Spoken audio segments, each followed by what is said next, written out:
This is Jared Exler from New England Recruit Report, and I just wanted to welcome all of you to the sixth episode of A Conversation with Jared Exler. I'm excited to have on as our next guest one of New England's spring stock risers in 2023, Milton Academy and BCRI wing, Jack Graham. Jack, thank you for coming on. Thank you for having me. So I know you attend Milton Academy, but went to Bishop Hendricken beforehand. Did you grow up in Rhode Island? Yeah, so I live in Smithfield, Rhode Island, which is about 30 minutes from Hendricken. So I went there for my first 3 years, saw older friends and previous classmates when I was growing up go there, so I always wanted to go to Hendricken. I went there for 3 years, and then the third year was that whole COVID weird kind of year. And then just like came in like 1 month to kind of realize like we lost a whole year of recruitment and basketball. And one of my AU coaches was like, "Hey, why don't you look into going to like a prep school or post grad year or something like that?" Something like that. At first, it was nothing crazy, nothing a big idea. We were thinking more of like a post grad year just because we liked Hendricken so much and wanted to finish out my 4 years there. But we saw the opportunity in Milton and me getting to reclassify and do my junior year again, coming 2023. So we took that, knew what we were getting into, and couldn't be more happy about it. Where did your passion for basketball begin from? I say it would begin at a younger age through my dad, who he was always big into sports when he was growing up and through college, and then just as I got older and was able to pick up a ball and start shooting, that's kind of when I started playing. And I was always like a three-sport athlete. I never really had like a favorite sport until I got older.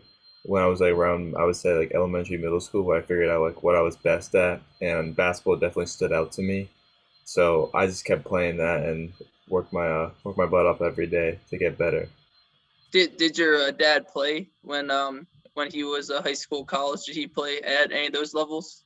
Yeah, he played high school level at his high school, and then played like some like recreational like pickup kind of with like his college friends. He was more of like a baseball guy, but he still loved basketball and played it even when wasn't even on like a college team.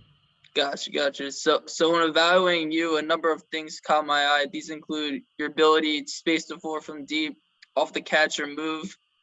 You can finish at the rim effectively with your explosiveness, soft touch off the glass. You have the vision to find cutting teammates. In addition to you draw charges well defensively. Which of those areas do you believe you have grown in most recently?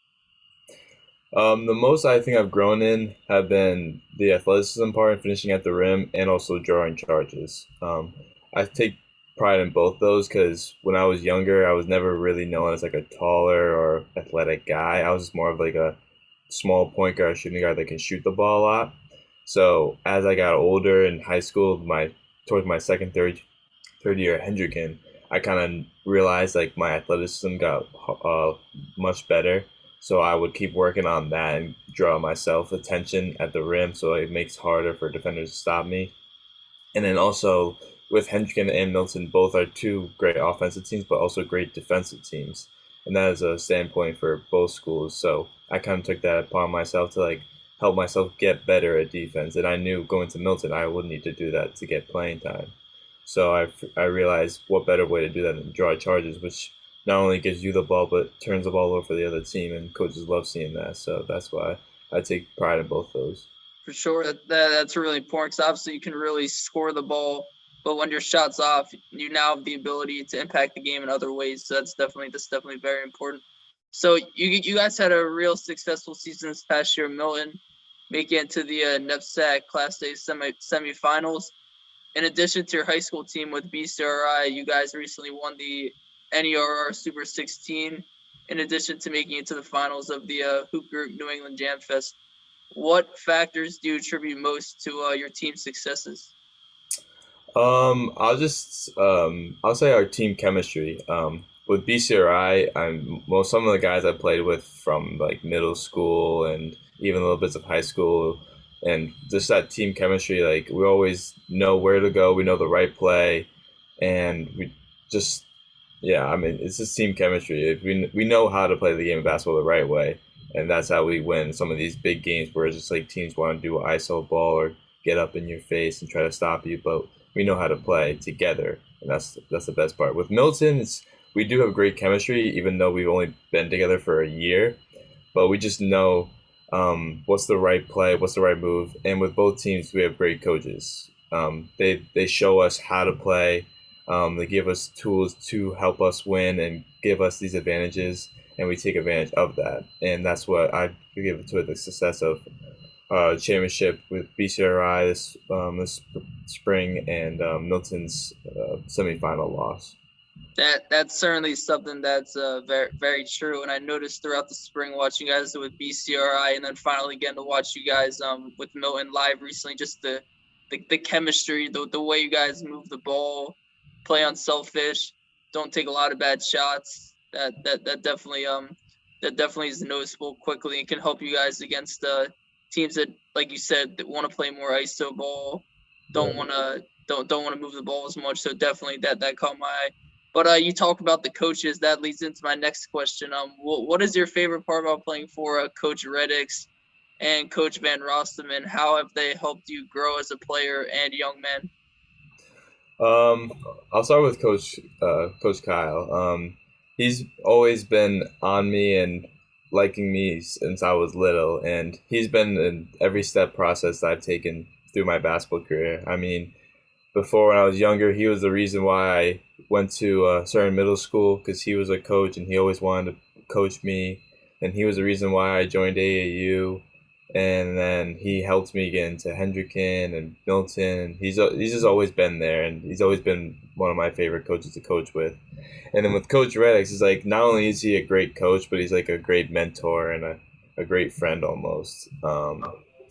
He shows the path on and off the court for me and tells me like how to act, how to how to play the right way, what to do in class, outside of class. Like just shows the way. He's just a great mentor to me.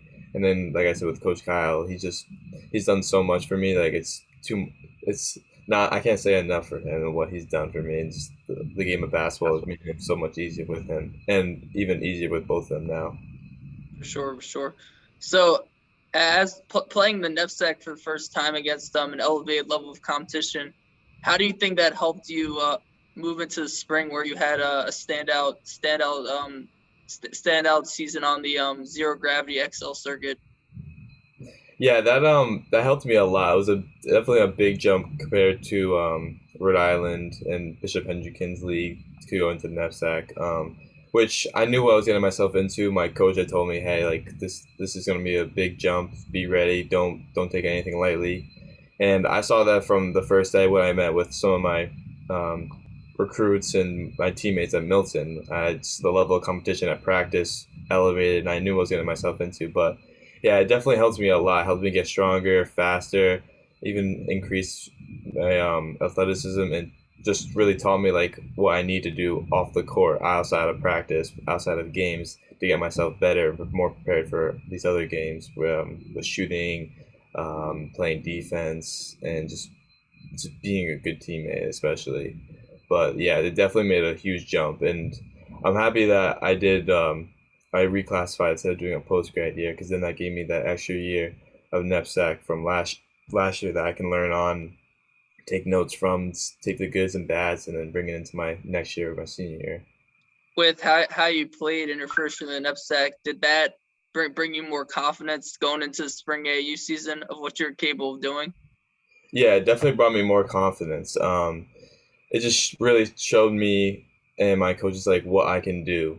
And sometimes you need that like second team, or you just need that second hand to show For you like, sure. hey, like this is you can still do this. Like this is way. This is not even like the beginning of you. So yeah, I mean, going off of Hendricken, like I feel like my potential was a little cut short than I thought it should have been, and just like coaches and players like giving me the opportunity, not giving me enough opportunity. And then coming to Milton with Coach Rex, he just gave me everything I can do, and he just wanted me to perform every day, and that's why I gave him to my team.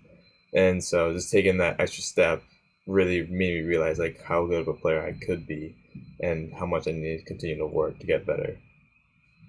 With their standout play that's led to a number of colleges showing interest in you, as you look to eventually make a college selection, what are the main factors that will go into picking a school?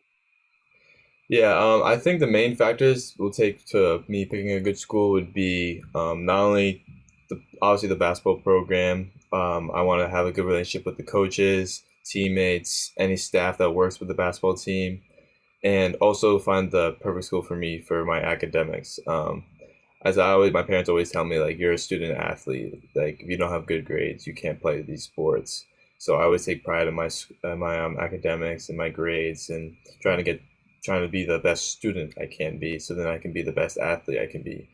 So I would say academics would be first, but obviously I want to have a good relationship with the basketball coach and the teammates as well. And even though I'll be a freshman 2 years, like I still want to be like a big vocal leader on that team. So just having that, just being able to fit in and be comfortable with everyone around me.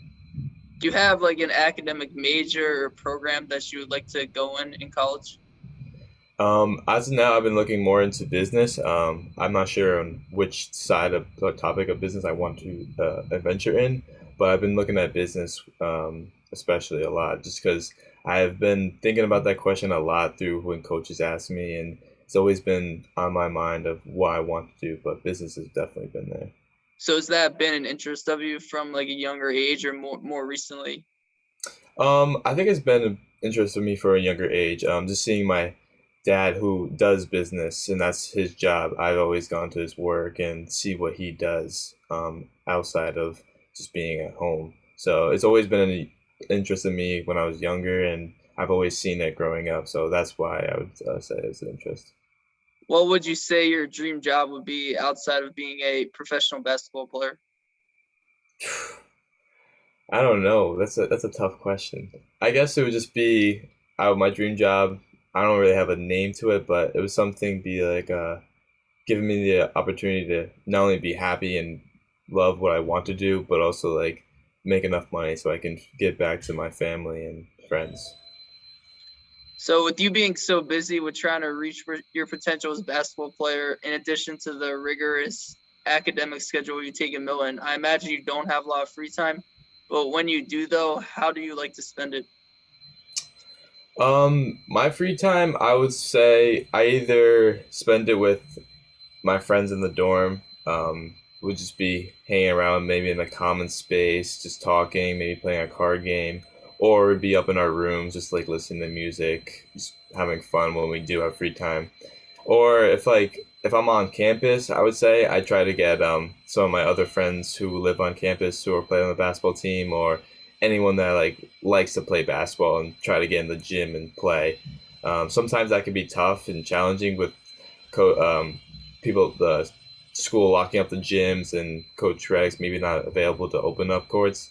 So if I can't get on the court, then I'll just probably hang out with some friends, play card games. Sometimes even like goes go for a walk, go to the library, do something just to get off of my mind of school maybe or basketball if it depending on the day. But yeah, I would say probably just spending time with my friends, especially my dorm friends. Like even though when I was going to Milton, that was one of my biggest fears was just living away from home and living in a space that I don't know people. I was kind of uncertain about it, but after my first year at Milton, I really liked the experience I had with the dorm and want to get more entitled with it. But I would say spending time with my dorm friends or either getting the gym, getting shots up. Yeah, we talked about the basketball aspect of preparation, but you talk about living in the dorms now. Do you think that's going to prepare you more for when you eventually go to college, living on your own already?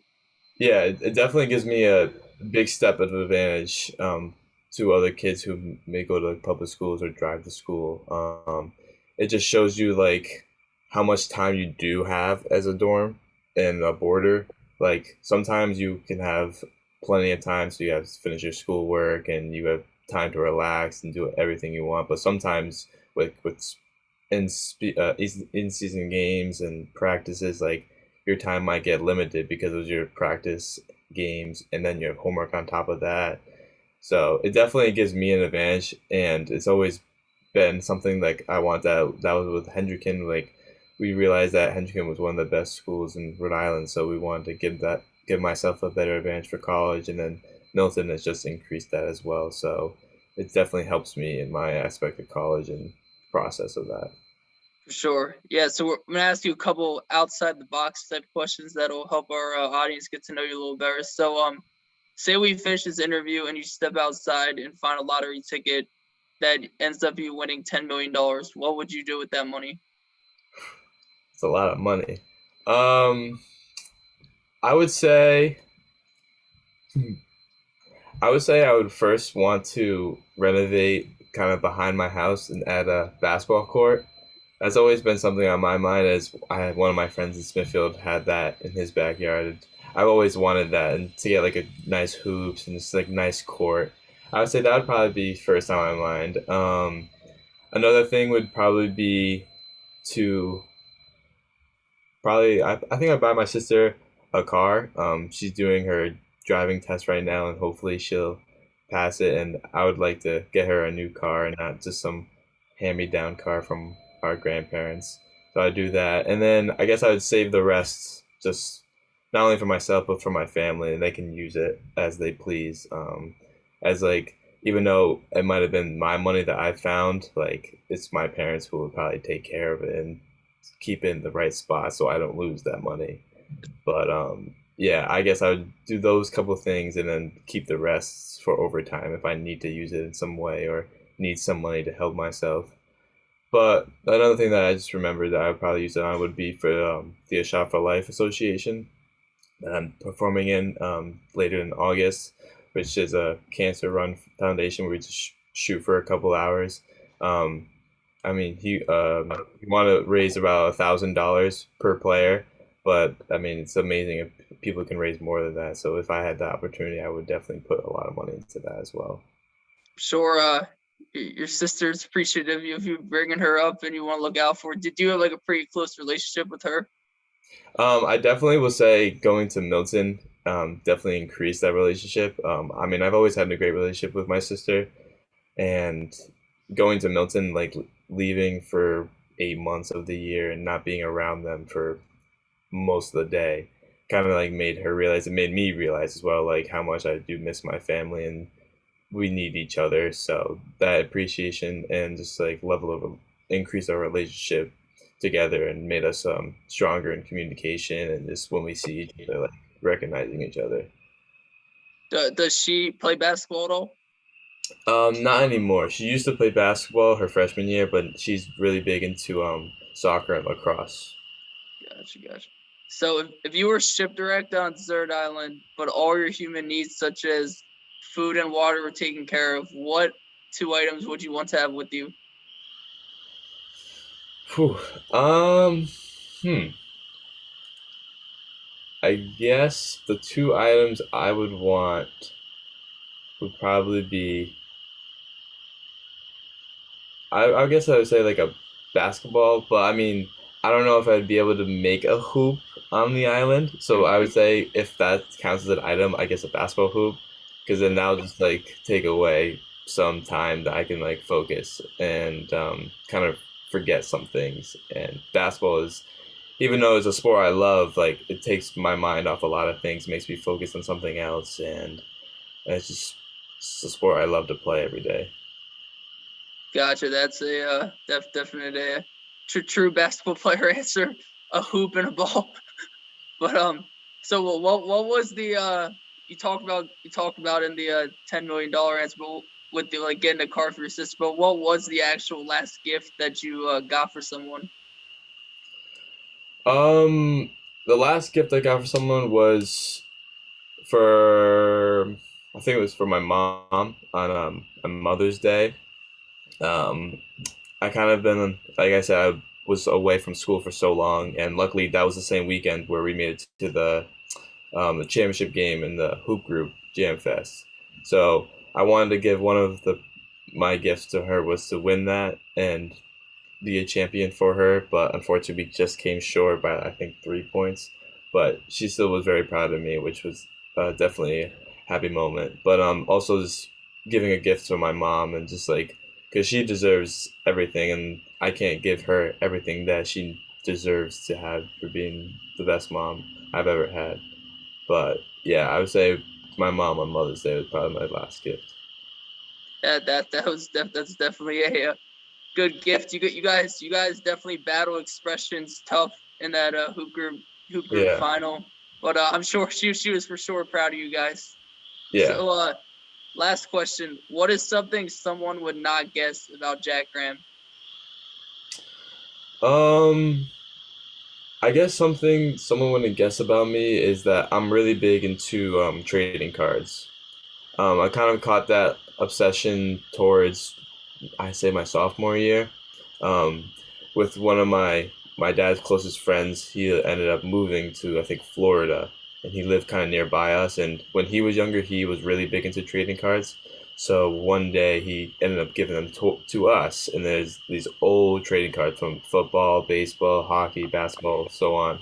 And I was at first I was always big into like the basketball part of it, so I always looked into the basketball cards and just the famous people he had, and then just over time, I kind of just got grew an obsession just having these cards with me, and so I've just kept them behind me in like my closet and just like safe spots where I like to look back at like all these cool cards that I have, and especially during that COVID time when like trading cards and things like that became like a valuable piece of selling them. I've always like kept notice of that and like not what would I want to trade cards if I had like um, highly expensive or good cars I would have, I'd rather keep them to me and just make it a personal uh, kind of like gift and attachment to me. So like you said, all sports, not just basketball. You like to save all different kinds of sports for trading Yeah, cards. yeah. I will say I like sometimes will take I'll take better care of my basketball cards, I'll say, just because I'm more into basketball. But I do like looking because I used to play hockey, I used to play baseball, I used to play like mostly like every sport. So I always like to see like the cards I have and just like kind of like look back at some of these players who like maybe aren't the most famous compared to like someone like LeBron James or someone like that. So just like looking back and seeing how their performance as an athlete kind of also inspired me to like one day hopefully have like my own trading card. Do you have one card saved that is your favorite? Yeah, it's I think the rarity of it is like 1 out of 15 cards ever made, and it's Michael Jordan. I think it was like a Michael Jordan like finals card. I have it. It's not in my room right now. It's in my dad's office, which I was busy like kind of just like trying to clean up and make it look all nice and find prices of it online. But yeah, it's definitely a Michael Jordan card, which is my favorite player, and I believe the best player in NBA history. So I've always kept really good pride of that and make sure I can keep it as safe as possible. Can't go wrong with Michael Jordan. But Jack, thanks again for coming on, and I look forward to watching you over the next couple weeks during the live periods. Yes, thank you. Thank you for having me as well.